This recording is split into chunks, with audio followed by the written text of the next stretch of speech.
Further illustrations करेंगे हम HCV में सॉल्व एग्जाम्पल क्वेश्चन नंबर 22।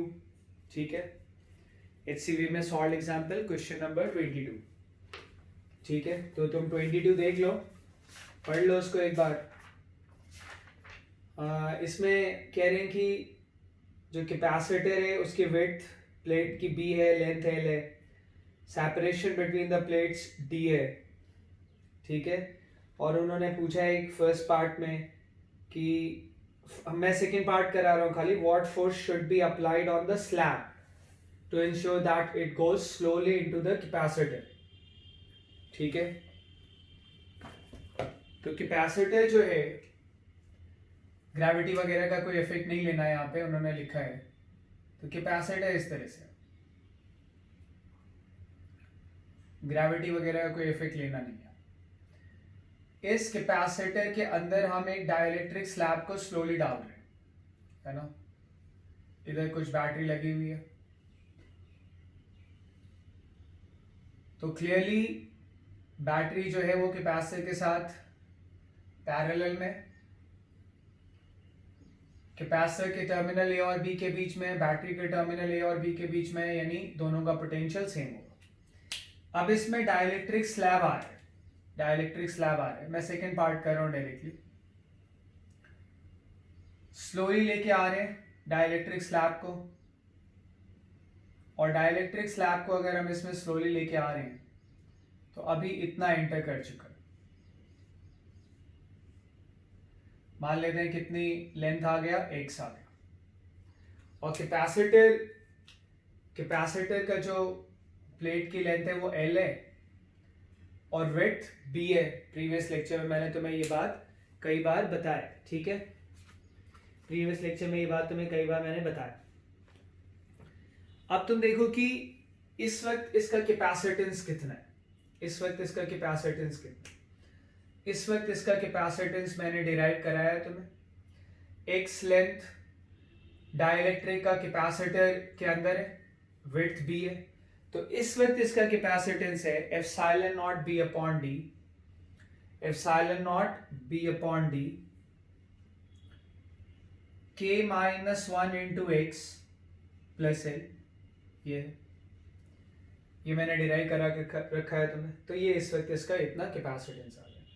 और जो हम एनर्जी वगैरह से रिलेटेड जो मैंने वीडियो अपलोड किया है, जो तुमने देखा है, उसमें मैंने तुम्हें बताया था कि एक्सटर्नल फोर्स ऑपोजिट डायरेक्शन में आना चाहिए, और जो एक्सटर्नल फोर्स ऑपोजिट डायरेक्शन में आएगा, है ना, उसका जो वर्क डन होगा, एक्सटर्नल फोर्स का जो वर्क डन होगा, वो दरअसल minus times change in energy of capacitor के होगा जब कैपेसिटर बैटरी के साथ कनेक्टेड है। ठीक है, तुम रिलेवेंट वीडियो जो है उसको रिवाइज कर लो। ठीक है, एक्सटर्नल फोर्स ऊपर लग रहा है, मान लेते हैं ये थोड़ा सा नीचे आता है, कितना dx, थोड़ा नीचे आता है कितना dx। ठीक है, तो एक्सटर्नल फोर्स का वर्क डन कितना हो गया, Fex into dx, opposite direction में लग रहा है, माइनस du। तो Fex क्या है, Fex आ गया du अपॉन dx, मतलब एक्सटर्नल फोर्स का मैग्नीट्यूड। तो एक्सटर्नल फोर्स का ये मैग्नीट्यूड आया du अपॉन dx। अच्छा, मैं u क्या है, एनर्जी ऑफ कैपेसिटर, मैं हाफ CV स्क्वायर लिख सकता हूं। अच्छा, v क्या है, कैपेसिटर का पोटेंशियल, v क्या है, कैपेसिटर का पोटेंशियल। तुम देखो कैपेसिटर का पोटेंशियल हर वक्त बैटरी के EMF के बराबर होगा, क्योंकि कैपेसिटर और बैटरी पैरेलल में जुड़े। ठीक है, तो VC कितना आ जाएगा, V, और हर वक्त वो V होगा। तो मैंने V और 2 को बाहर ले लिया, बाई 2 को, अंदर क्या बचा, C, dc अपॉन dx। तो हम ये एक्सटर्नल फोर्स निकाल रहे हैं। ये वाली बात पीछे के वीडियो लेक्चर्स में बताई गई है, ये जस्ट इसके प्रीवियस वीडियो लेक्चर में आया कैपेसिटेंस कैसे लिखेंगे। तो जो एक्सटर्नल फोर्स आया वो क्या आया, v by 2 into dc upon dx, ये c है, और ये c है तो हम dc अपॉन dx लिख सकते हैं। क्या आएगा, epsilon naught b upon d k minus one, x का x के रिस्पेक्ट में डिफरेंशियल क्या आ जाएगा 1, रखते हैं। क्या आ गया, epsilon naught b upon d k minus one आ रहा है ये, तो ये फोर्स आ गया epsilon naught b v square है, सॉरी ये v स्क्वायर आ जाएगा, epsilon naught b k minus one into we square upon 2d। तो ये हमने एक्सटर्नल फोर्स निकाल लिया।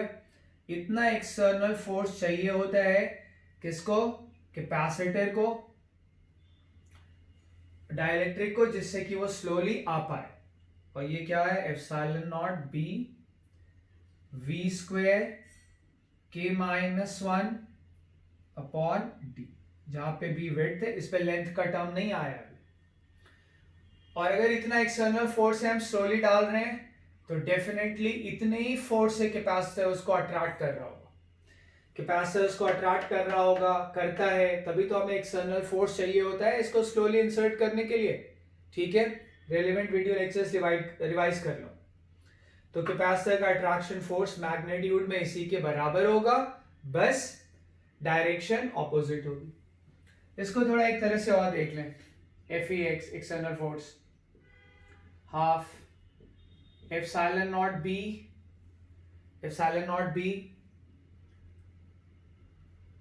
L से ऊपर मल्टीप्लाई करें, कर सकते हैं, L यहां पे रख लें, upon d into we square into K minus one. जरा एक्सटर्नल फोर्स याद रखने के लिए एक और तरह से उसको रिवाइज कर ले, half epsilon not be V L, epsilon not be L into L area है, अपॉन डी, ठीक है, into we square into K minus one, और नीचे एल तो है ही हमारे पास। अब देखें जरा, half epsilon not, half epsilon not a upon D, जब दोनों प्लेट्स के बीच में एयर होता है तो उसका कैपेसिटेंस होता है हाफ सी वी स्क्वायर के minus one into one upon L.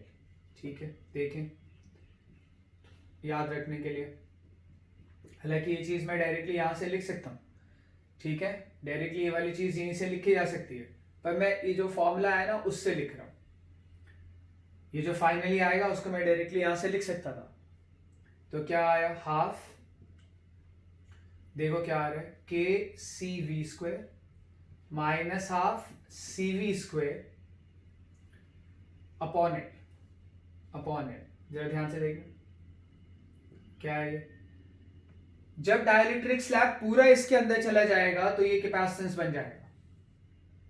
जब डाइलेक्ट्रिक स्लैब पूरा उसके अंदर चला जाएगा, पूरा लेंथ में चला जाएगा, तो ये कैपेसिटेंस केसी हो जाएगा इंटू वी स्क्वायर। तो half capacitance into we square यानी फाइनल एनर्जी। ये जब डाइलेक्ट्रिक स्लैब उसके अंदर नहीं था, जीरो लेंथ थी डाइलेक्ट्रिक स्लैब की कैपेसिटर के अंदर, ठीक है, तब का कैपेसिटेंस है। तो half capacitance into V square initial energy upon L. तो एक्सटर्नल फोर्स का फॉर्मूला भूल जाओ अगर, तो ये याद रखना कि total change in energy upon length, total change in energy upon length, ये होगा एक्सटर्नल फोर्स का फॉर्मूला। और यहां से ये बात डायरेक्टली लिखी जा सकती है क्योंकि फोर्स कांस्टेंट है, हमें पता चल गया फोर्स कांस्टेंट है, माइनस से माइनस कैंसिल कर दो तो क्या आ जाएगा, dx छोटा सा डिस्प्लेसमेंट है, dx छोटा सा डिस्प्लेसमेंट है पर थ्रू आउट कॉन्स्टेंट है, तो टोटल डिस्प्लेसमेंट एल होगा। जब डाइलेक्ट्रिक इसके अंदर टोटल जाएगा तो डाइलेक्ट्रिक का डिस्प्लेसमेंट एल के बराबर होगा, तो Fex into L is equal to du को डेल्टा यू लिख दो, टोटल चेंज इन एनर्जी। तो यहां से ये चीज डायरेक्टली आ सकती है। तो उसके लिए पहले मुझे जरूर प्रूव करना था कि जो फोर्स लगता है वो क्या लगता है, कांस्टेंट। तो ये था question number 22, solve example 22 HCV में। ठीक है, अब हम HCV में एक और सॉल्व एग्जांपल करेंगे, ठीक है। उसके पहले एक अपनी तरफ से एक सिंपल सा एक इलस्ट्रेशन कराता हूँ, ठीक, देखें जरा। वही कि डाइलेक्ट्रिक जब हम प्लेट्स के अंदर डालते हैं, डाइलेक्ट्रिक जब हम प्लेट्स के अंदर डालते हैं और पूरा स्पेस फिल ना हो तो हम कैपेसिटेंस निकालते कैसे, अगर पूरा स्पेस फिल नहीं हो रहा हो तो। देखें इधर, सपोज करो ये कैपेसिटर है, प्लेट एरिया ए है, लेंथ एल है, विड्थ बी है, और इसमें हमने क्या किया, एक डाइलेक्ट्रिक एसिड डाल दिया आधे प्लेट एरिया में, आधे एरिया में। विड्थ तो पूरी है पर आधे प्लेट एरिया में, a/2 के एरिया में एक डाइलेक्ट्रिक ये डाल दिया, पूरा ये डाइलेक्ट्रिक डाल दिया ऑफ डाइलेक्ट्रिक कांस्टेंट K1, ठीक है। और यहां पे हम आधे डिस्टेंस तक एक और डाइलेक्ट्रिक स्लैब डाल देते हैं ऑफ डाइलेक्ट्रिक कांस्टेंट K2, और आधे डिस्टेंस तक, बाकी आधे डिस्टेंस में और आधे एरिया में एक और डाइलेक्ट्रिक डाल देते हैं और डाइलेक्ट्रिक कांस्टेंट K1, ठीक। ये आ गया। मुझे डाइलेक्ट्रिक पूरा इसका कैपेसिटेंस निकालना है। प्लेट एरिया ए है, पूरा कैपेसिटेंस निकालना है। ये आधा एरिया है a/2 प्लेट का, और ये भी आधा एरिया है। Distance between the plates d है, ये d/2 में है, ये d/2 में। निकालें कैपेसिटेंस। पहले ऊपर वाले हाफ की बात करें। ऊपर वाले हाफ का एक कैपेसिटर बना है,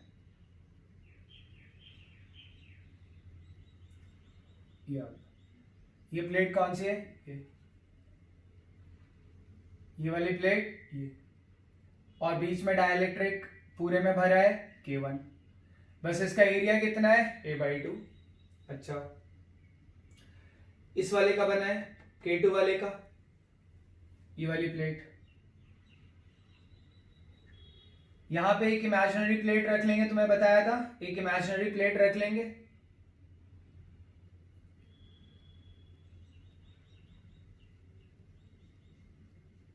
ये डिस्टेंस बिटवीन द प्लेट्स कितना है, d/2। और इस इमेजिनरी प्लेट और इस प्लेट का भी एक कैपेसिटेंस बनेगा।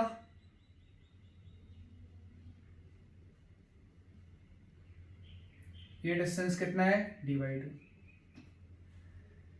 ठीक है। ये आ गया। और एरिया तो सबका a/2 है, ये वाला एरिया भी a/2 है, ये वाला एरिया भी a/2। अच्छा, ये वाली प्लेट ये वाली है, और ये दोनों एक ही प्लेट के दो पॉइंट्स हैं। एक ही कंडक्टर के सारे पॉइंट्स का पोटेंशियल सेम होता है, इनको जोड़ दें क्योंकि पोटेंशियल सेम है। आई बात समझ में। अच्छा, ये वाला, ये तो इमेजिनरी प्लेट जो हमने डाला था, ये वाला कंडक्टिंग प्लेट है, और ये वाला पॉइंट है। अब ये दोनों एक ही कंडक्टिंग प्लेट के दो पॉइंट्स हैं, सेम पोटेंशियल पे होंगे, ऐसे जोड़ दे। ये वाला पॉइंट कहाँ पे, इस प्लेट पे, ये इस प्लेट का मतलब ये कह लो, ये कह लो, एक ही बात है यहाँ पे, और एक पॉइंट है। तो मुझे इन दोनों पॉइंट्स के बीच में इसका कैपेसिटेंस निकालना है। उसको हमने ऐसे चेंज कर लिया। यहाँ पे कैपेसिटेंस डाइलेक्ट्रिक कांस्टेंट K2 है, यहाँ पे डाइलेक्ट्रिक कांस्टेंट K3 है। ये कैपेसिटेंस C1 बोल दो, ये C2 बोल दो, ये C3 बोल दो। तो क्लियरली पहले C1 लिखो। C1 क्या आएगा, epsilon not area of the plate, distance between the plates d है इसका, तो इनटू डाइलेक्ट्रिक कांस्टेंट। फिर C2 कितना आएगा, epsilon not area of the plate, distance between the plates into dielectric constant. C3 कितना आएगा, C3 आएगा epsilon not area of the plate, distance between the plates into dielectric constant. ये आ गया। अच्छा, ये C2 C3 सीरीज में, ये imaginary plate से इमेजिनरी प्लेट तो हम जोड़ ही देंगे। C2 C3 किस में है, सीरीज में। तो ये दोनों पहले सीरीज में, ऊपर C1 है, ये दोनों सीरीज में, दो सीरीज में है, तो ये क्या आ जाएगा, C2 C3 upon C2 plus C3। Clear है ये। और ये कितना है, C1। आ रही बात समझ में। और अब ये दोनों किस में है, पैरेलल में, साफ साफ दिख रहा है। तो ओवरऑल कैपेसिटेंस क्या आ जाएगा, C1 plus C2 C3 upon C2 plus C3। तो इस तरह से हम निकालेंगे। क्लियर है ये। इस तरह से हम कैलकुलेट करेंगे इक्विवेलेंट कैपेसिटेंस। एक और एग्जांपल करें HCV में, पेज नंबर 161 पे सॉल्व एग्जांपल 20, 161 पे सॉल्व एग्जांपल 20, ठीक है, तुम पढ़ो पेज नंबर 60 पे सॉल्व एग्जांपल 20, ठीक है, वो भी इसी तरह का कुछ क्वेश्चन है। आ रही बात समझ में? देखें जरा सॉल्व एग्जांपल 20 है क्या।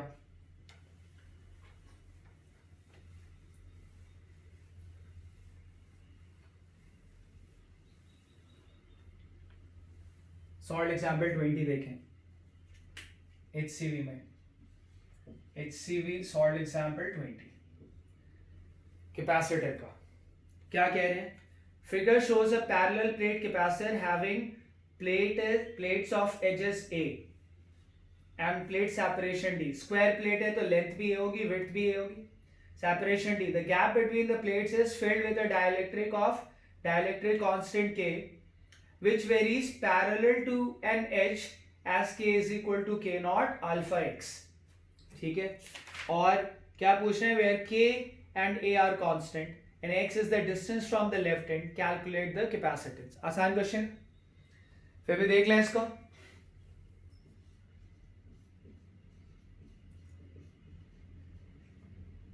ठीक है, देखें इसको क्या कह रहे हैं, इसमें कैसे हम निकालेंगे। यहां पे क्या है, डाइलेक्ट्रिक कांस्टेंट वेरी कर रहा है, लेफ्ट हैंड से डिस्टेंस के साथ डाइलेक्ट्रिक कांस्टेंट वेरी कर रहा है। और किस तरह से वेरी कर रहा है? ये वेरी कर रहा है K naught plus alpha x. Square plates हैं, स्क्वायर प्लेट्स हैं, H की लेंथ A है, विड्थ भी है, लेंथ भी है, बीच का सेपरेशन D है, ठीक है, और यहां से यहां तक एक डाइलेक्ट्रिक स्लैब है, ये पूरा डाइलेक्ट्रिक स्लैब है, ठीक है। अब इस एंड से यहां x बराबर 0 ले रहे हैं, यहां x बराबर 0 ले रहे हैं, इस एंड से जैसे जैसे आगे जाते हैं जो डाइलेक्ट्रिक कांस्टेंट है वेरी करता है। k इज इक्वल टू कितना है? K naught plus alpha x, ऐसे वेरी करता है, कोई बात नहीं। वेरिएबल डाइलेक्ट्रिक कांस्टेंट है, एक काम करें यहां से x पे आ जाए, लेंथ dx लें, विड्थ कितनी लें?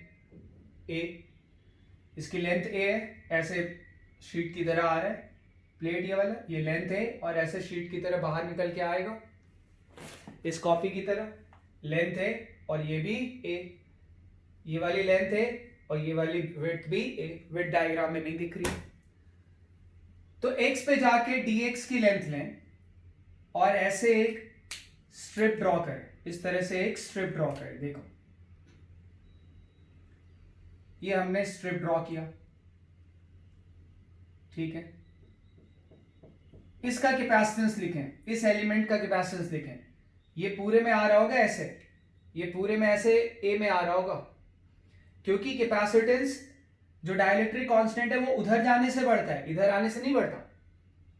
इस पूरे विड्थ में जो डाइलेक्ट्रिक कांस्टेंट है वो सेम रहेगा, जो x पे है वही इस पूरे विड्थ में रहेगा, क्योंकि dx बहुत निग्लिजिबल होता है तो k की वैल्यू पे ज्यादा फर्क नहीं पड़ेगा। हाँ, पर अगर इधर जाएंगे तो k चेंज हो जाएगा। पर इस dx की लेंथ में और इस पूरे विड्थ a में एक जो स्केल होता है ना, इससे लाइन वाइन खींचते थे छोटी क्लास में, वैसा एक स्केल जैसा बना। तो ये विड्थ कितनी आई है? a, ये वाली विड्थ कितनी आई है? a, लेंथ कितना है? dx। तो उस पूरे विड्थ में मैं डाइलेक्ट्रिक कांस्टेंट को कांस्टेंट ले सकता हूं, क्योंकि x चेंज नहीं हो रहा है, विड्थ में जाने से x चेंज नहीं हो रहा ना, x तो लेंथ की तरफ जाने से चेंज हो रहा है। क्लियर है ये? और इस एलिमेंट का मैं कैपेसिटेंस अब लिख सकता हूं, इसके हर पॉइंट पे मैं k की वैल्यू को कांस्टेंट मान सकता हूं और कैपेसिटेंस लिख सकता हूं। क्या लिखेंगे? Capacitance of the element, capacitance of element dc बराबर एप्सिलॉन नॉट, विड्थ इधर आएगा कितना है? a, लेंथ कितना है? dx, तो ये एरिया हो गया, एरिया ऑफ द प्लेट हो गया। प्लेट यहां पे बड़ा कम लेंथ वाला है, विड्थ कितनी है इसकी? a, लेंथ कितना है? dx। Upon distance between the plates, ये एक प्लेट, ये वाला एक प्लेट है, ये वाला एक प्लेट है, कितनी डिस्टेंस है d, और जो डाइलेक्ट्रिक कांस्टेंट है वो कितना है k naught plus alpha x। और तुम देखो जैसे ये एक एलिमेंट बना, उसका एक प्लेट यहाँ एक प्लेट यहाँ है, वैसे मैं तुम्हें एक और एलिमेंट बना के बताता हूं, एक और एलिमेंट बना के बताता हूं। ये देखो, ये एक और एलिमेंट बना, इसकी भी विड्थ dx होगी, है ना। ये एक एलिमेंट बना, इस एलिमेंट का एक प्लेट यहां है, इस एलिमेंट का एक प्लेट यहां है, दोनों सेम कंडक्टिंग प्लेट के पार्ट हैं, यानी दोनों का पोटेंशियल क्या होगा, सेम। इस रेक्टेंगुलर कैपेसिटर का एक प्लेट यहां है, एक प्लेट यहां है। आई बात समझ में, हो रहा है पॉइंट क्लियर। इस एलिमेंटल कैपेसिटर का एक प्लेट यहां है, इसका एक प्लेट यहां है, ये एक प्लेट तो यहां था ही, एक यहां और यहां है। अच्छा, ये दोनों एक ही कंडक्टिंग प्लेट के पार्ट है, दोनों का पोटेंशियल सेम होगा। तो ये दोनों एलिमेंट्स किस में है, पैरेलल में, क्योंकि ये दोनों प्लेट एक पॉइंट है, ये दोनों प्लेट एक पॉइंट है। और जैसे ये दोनों प्लेट्स पैरेलल में, वैसे सारे जो एलिमेंटल कैपेसिटेंस है, इनफाइनाइट एलिमेंटल कैपेसिटेंस, सब किस में होंगे, पैरेलल में होंगे। और अगर सब पैरेलल में होंगे तो भाई डीसी क्या आएगा, डीसी कैसे आएगा, सब पैरेलल में है तो पैरेलल में ऐसे ऐड होता है ना, DC1 DC2 DC3 up to, sorry C बराबर क्या आएगा, DC1 DC2 DC3 up to DC infinity, जो भी आता है। क्लियर है ये, यानी सीधा सीधा मुझे DC को ऐड करना है, और DC को ऐड करना है तो मैं क्या लिख दूंगा, इंटीग्रल DC। अगर सीरीज में होता, अगर एलिमेंटल कैपेसिटेंस सीरीज में होता तो ऐसे नहीं होता, वहां तो इक्विवेलेंट ऐसे आता है, 1/DC1 प्लस 1/DC2 टाइप से। पर ये सारे एलिमेंट पैरेलल में, इसलिए ऐसे आ जाएगा, ऐसे DC1 DC2 DC3 up to DCn, यानी इंटीग्रल DC, इनफाइनाइट होंगे ऐसे। C बराबर इंटीग्रल DC क्या है ये, epsilon naught a dx upon d into k की वैल्यू रखते हैं, epsilon naught a upon d बाहर ले लें, k बराबर क्या है, k naught plus alpha x, k naught plus alpha x into dx। आसानी से इंटीग्रेट होगा, x 0 से शुरू होगा, कहां तक जाएगा, a तक, लेंथ a है तो 0 to a इंटीग्रेट करके हम कैपेसिटेंस निकाल लेंगे। ठीक है, तो ये मैंने यहाँ पे तुम्हें 2-3 इलस्ट्रेशन इस लेक्चर में कराया। ठीक।